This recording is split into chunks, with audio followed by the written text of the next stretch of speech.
광반도체를 알아볼게요. 전기 신호 대신 빛을 이용해서 이렇게 빛이 있느냐 없느냐 그 방식도 될 수 있고요. 그래서 데이터를 전송 처리하는 반도체 기술인데요.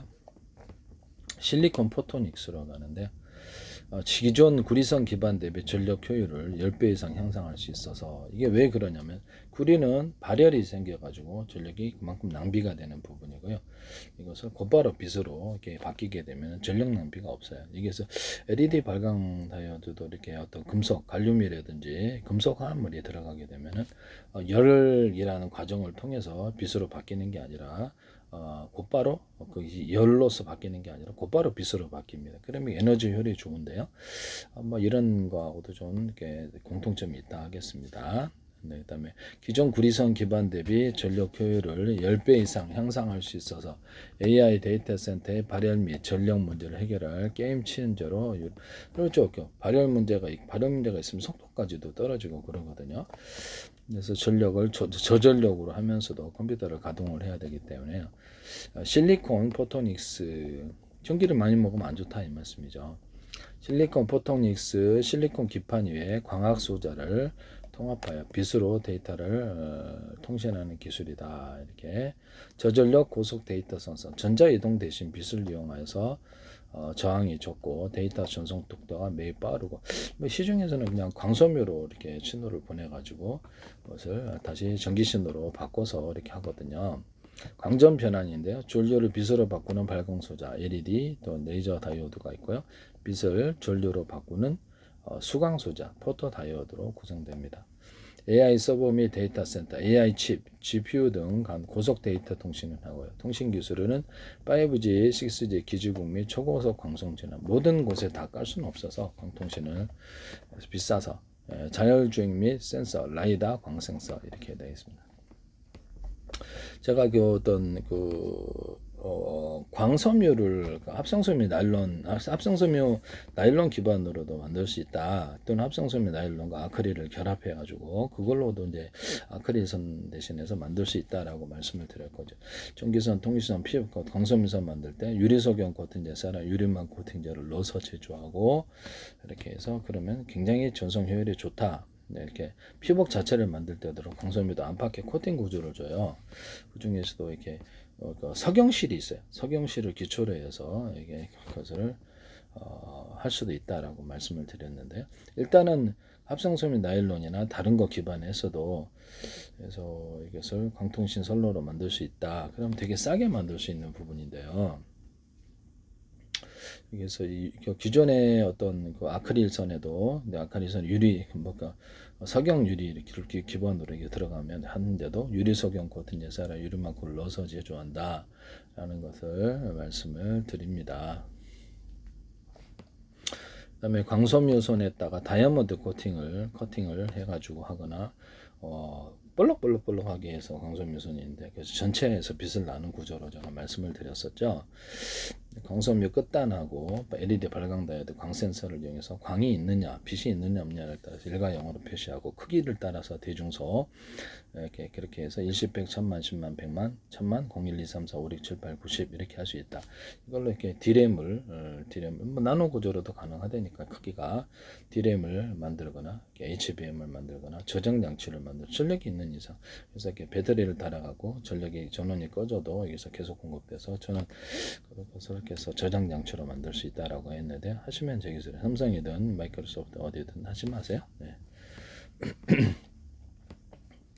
그다음에 뭐 주요 기업이 삼성전자하고 엔비디아 그다음에 차세대 GPU 적용, TSMC들의 기술 개발 및 적용을 가속하고 있는데요. 제 기술은 사용하시면 안 되겠습니다. 그래서 광섬유 광신호하고 전기신호를 서로 이렇게 우리가 이렇게 미국 사람이나 한국 사람이나 중국 사람이나 프랑스 사람이 어떤 나라든 간에 독일 사람이나 영어라는 공통점을 가지고 대화를 하면 그냥 대화가 되거든요.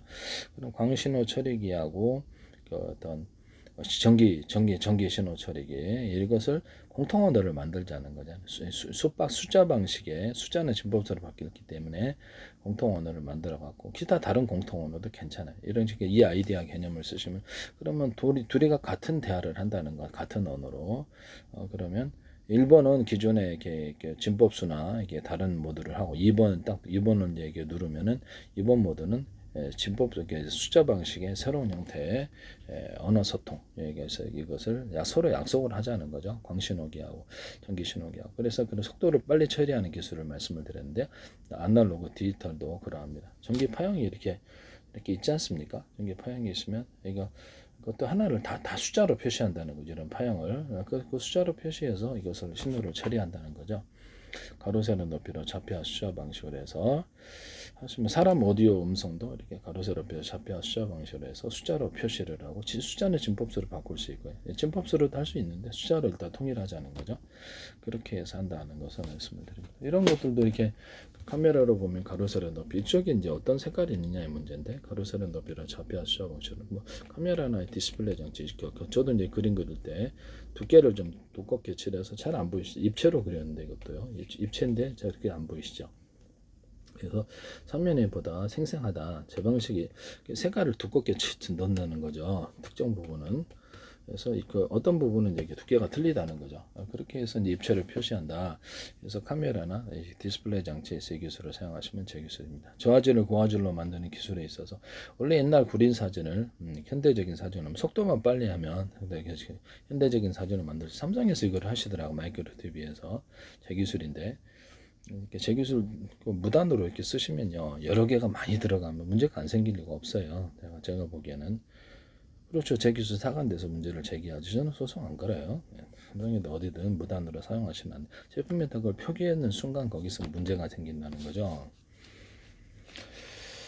이런 부분을 말씀을 드립니다. 그래서 거기서 이렇게 문제를 제기한다. 그래서 이런 부분을 말씀을 드립니다. 그 다음에 고의성의 여부도 문제가 이렇게 있다라는 것을 고의성이 만약에 그렇다 있다면 제 기술이 한두 개도 아니고 뭐 그저저 연락도 없는데 제 페이스북에 팔로우 하셨는데 그렇게 하시면 안 되죠. 네. 그다음에 전 세계 정부 차원에서 제 페이스북에 들어와 있는데 무단으로 쓰시면 안 됩니다. 그래서 어쨌든 이렇게 한다라는 것을 말씀을 드립니다. 뭐 안녕하십니까 어디 가십니까 식사하셨습니까를 78, 64, 24로 정해놓고 국제표준으로 만들어 놓고 각 기업과 나라는 각각 만들 수도 있어요. 약속이니까 그것을 이렇게 어떤 컴퓨터 언어와 인간의 언어로 공통으로 삼고 아날로그와 디지털 언어로 공통 언어로 삼고 숫자로 표시한 자연 언어가 됐든 이런 방식이 됐든 이렇게 숫자로 표시한다는 거. 여기에 무슨 색깔이 있다는 거 숫자로 표시하고 진법수로 표시한다는 그것을 1000분의 1 이렇게 만분의 1로 쭈르르륵 나열해 놓고 나서 찍어 갖고 축소시켜서 전송 저장하고 오디오도 그렇게 숫자로 딱 변환시켜서 숫자는 진법수로 바뀔 수 있어요. 진법수 공전할 수 있고 딱 해갖고 딱 보내는 촉각 센서, 감각 센서도 가능하고 주관적인 경험. 그래서 객관적으로 이렇게 카메라로 보면 어떤 카메라로 보더라도 똑같지만 이것을 이쁘다 아름답다 이렇게 각각 느끼는 주관적인 경험도 숫자로 표시해서 전송 저장합니다. 하시면 제 기술이 되겠다. 똑바로 카메라를 인식해서 얘가 숫자로 바꿔줍니다. 모든 카메라를 이렇게 하거나 디스플레이 장치와 같이 하시면 제 기술입니다. 디스플레이 장치에도 제가 카메라를 달아가지고 CCTV 화면을 우리가 이렇게 어떤 DVR을 통해서 모니터로 직접 보는데요. 실시간으로. 그러면 실시간으로 이렇게 어떤 프로젝트 빔을 이렇게 카메라를 달아가지고 실시간으로 받은 거를 제가 프로젝트 빔이 곧바로 이렇게 프로젝트 빔으로 틀어주면 어떠냐라는 거죠. 괜찮죠? 그래서 프로젝트 빔을 이제 이렇게 알루미늄 스크린이라든지 이런 스크린, 기타 다른 스크린도 괜찮은데 스크린을 해가지고 건물벽 전체 또는 옥외간판 큰 거, 입간판 또는 카페 창문 같은데 이렇게 해주거나 집안의 창문 같은데도 이렇게 스크린을 표시하거나 바다뷰, 이렇게 산뷰 이런 것들을 만들어가 영화도 볼 수 있어요. 이 방식을 하시면 제 기술이 되겠습니다. 프로젝트 빔 방식으로 한다. 그랬더니 어떤 업체가 YTN에 그것도 스크린을 이렇게 마련해가지고 창문에다 이걸 하시던데 그거 제 기술인데요. 네네 하시지 마세요. 아이디만 4명 그렇게 침범을 하시는지 모르겠는데 프로젝트 빔을 거기다 놓고 이렇게 제품을 표시해서 이렇게 광고판으로도 그냥 주변에서 각종 이렇게 뷰가 좋지 않아도 바더뷰도 만들어내고 하는 기술에 대해서 창문 전체에 대해서도 할 수 있고 이 부분만 할 수도 있고 그 스크린이 뭐가 됐든 예, 그렇게 하시면 제 아이디어 개념을 사용하시면 제 기술이다 이 말씀이에요. 자동차 같은 데도 택시 같은 데 위에다가 이렇게 프로젝트 빔 방식으로 이렇게 광고 입간판 그다음에 광고 큰 반 이렇게 집안에 가게 같은 데 간판에다가도 프로젝트 빔 방식으로 하면 되게 싸다는 거죠. 네, 방수 구조도 가질 수 있고요. 비 때문에 하시면 제 기술이 되겠다.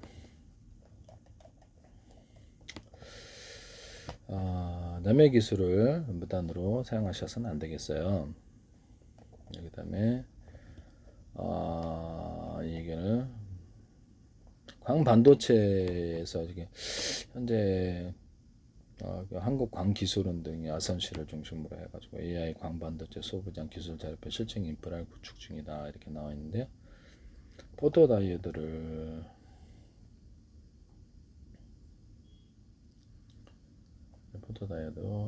그다음에 광센서 원리. 광센서는 발광부 등에서 LED 등에서 빛을 쏘고 물체에 반사되거나 투과된 빛을 수광부 포토다이오드가 감지한 전기 신호로 변하는 장치가 광센서인데요.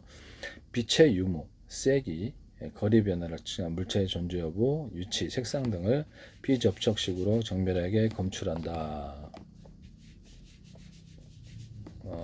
투광부, 적외선이나 가시광선 등의 빛을 발사하는 소자, LED, 레이저, 수광부, 그 다음에 반사 투과된 빛을 받아 전기적 신호로 변환하는 소자, 포토다이오드, 포토트랜지스터 등이 있습니다. 전기로 빛을 받아갖고 전기 신호로 바꾸는 애가 포토다이오드, 포토트랜지스터가 되겠습니다. 투광부, 발광부는 적외선이나 가시광선의 빛을 발사하는 소자가 LED, 레이저다.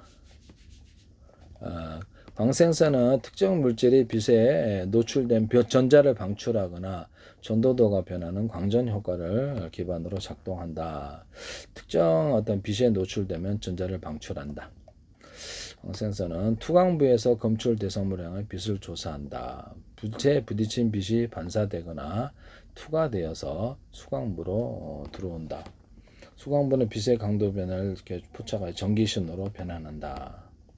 센서 내부 회로가 전기신호의 변화량을 분석하여 물체 유무나 위치를 판단한다. 발광부와 수광부를 마주보기에 설치하고 그 사이를 물체가 지나가며 빛을 차단하는 방식 유무를 검출한다. 이렇게 반사형이 있는데 발광부와 수광부가 한 방향을 향해 있으며 물체에서 반사된 돌아온 빛을 감지한다. 빛을 감지한다는 거죠. 네네, 빛을. 미러 반사형. 발광부 수광부와 미러 반사의 빛이 물체에 차단되는 것을 감지한다.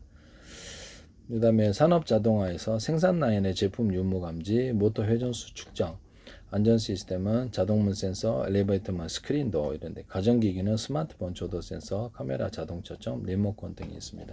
리모컨도 제가 집안에서 이렇게 TV 리모컨이다 그러면 지금 앞에 적외선 방식이잖아요. 그래서 이렇게 셋톱박스에서 각도별로 여러 개로 이렇게 빛을 받아들일 수 있는 적외선을 그래서 밥 먹다가도 꼭 이렇게 옆 앞에 가서 틀어야 된단 말씀이죠.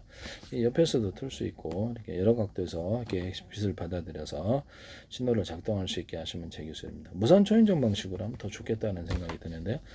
그래서 2층에 있어도 1층에 있는 걸 틀거나 가능하게끔 한다는 것이죠. 무선 초인종 방식. 그러니까 전파가 송수신이 돼야 될 텐데 약간의 워키토키 같은 기능을 미니 워키토키 기능을 줄 수 있는데요. 이것을 그래서 작동을 해가지고 하시면 제 기술이 되겠다. 이렇게 서로 파행이 들인 전파를 묶어서 오는 방식으로 해서 하면 길이가 좀 늘어지는데 늘어나는데 무선 초인종도 지금도 이렇게 가능하거든요. 2층에 있어도 1층에 있는 거 조작이 되는데 서로 파행이 들리는 전파를 이렇게 묶어서 이렇게 쏘는 방식으로 각각의 정보를 다 담을 수 있고 면접 복제도 할 수 있습니다. 그래서 뭐 조주파다 그러면 조주파는 좀 멀리 가니까 고주파에다가 실어서 보낸다든지 조주파를 여러 개 묶어서 쏜다든지 이렇게 서로 파행이 트는 거 가운데 이제 전력이 큰 놈하고 파행이 트는 거 섞어 쏜다든지 나란히 쏜다든지 이런 기술 제가 이렇게 레이저 발광 머스크 유성 이렇게 통신에서 서로 파행이틀 레이저파를 가운데 각종 전력이 강한 것을 나란히 쏘는 방식 이런 게서 전력 굉장히 송수신 거리가 늘어나고 뚜렷하게 간다라고 하시면 되겠습니다. A사례에다해서 이 방식으로 F-35 탐지할 수 있다 그러죠. 빛을 딱 맞으면 강하게 융합 반응이 나서 그 지점을 F-35, F-11을 잡을 수 있다고 얘기했는데 뭐 이게 뭐 이걸 이렇게 레이저 공격기로 해가지고 한 지점을 이렇게 어떤 서로 다른 공격기 같은 기기에서 한 지점을 향해서 초점 방식으로 이렇게 쏘게 되면은 강하게 융합빛이 일어납니다. 그래서 현재는 약간 딜레이 되는 이런 이렇게 레이저 좀 한참 있다가 해야 되죠. 그래서 그것 방식에서 순간적인 융합별이 일어난다라는 거, 레이저 어떤 시각 장치나 레이저 가공 장비, 레이저 이것도 용접 장비에서도 이 기술을 쓸 수 있는데 하시면 제 기술입니다. 전기 용접도 전력의 세기를 강중량으로 넣어서 섬세한 전기로서 이렇게 용접을 할 수 있는 기술을 쓰거나 전기 용접기의 사이즈가 대중소가 있어서 두꺼운 놈, 중간 놈, 얇은 놈 이렇게 갈아 끼워 가지고 그래서 섬세한 작업을 하든지 서로 다른 각각의 사이즈가 틀린 전기 용접기가 있어서 그걸로 용접을 하는 이런 기술을 사용하시면 제 기술입니다. 또는 전기 용접기에서 서로 굵기가 틀린 구리선들을 이렇게 해가지고 굵기가 틀린 저기 어떤 금속을 배치해서 하나로 이렇게 뭉쳐주면 강한 융합열이 일어나는데 그런 방식도 가능하고요.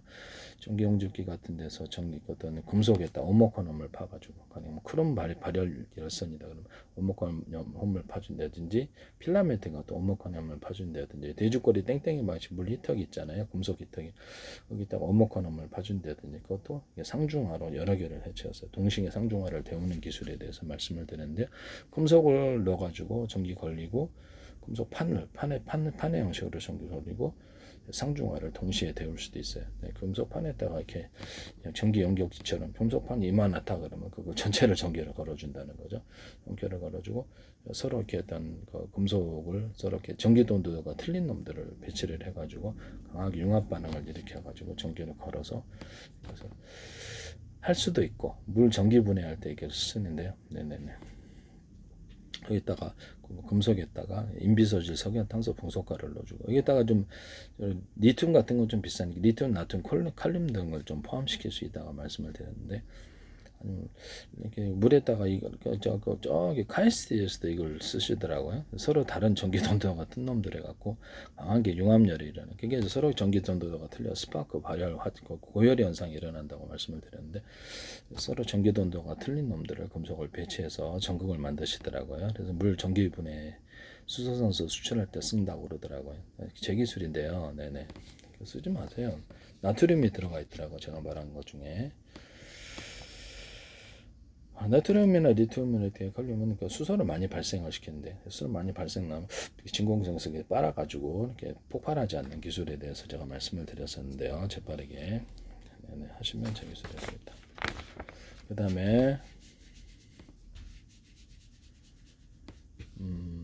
다음에 뭐죠? 하시면 제 기술이 되겠는데요. 이런 부분을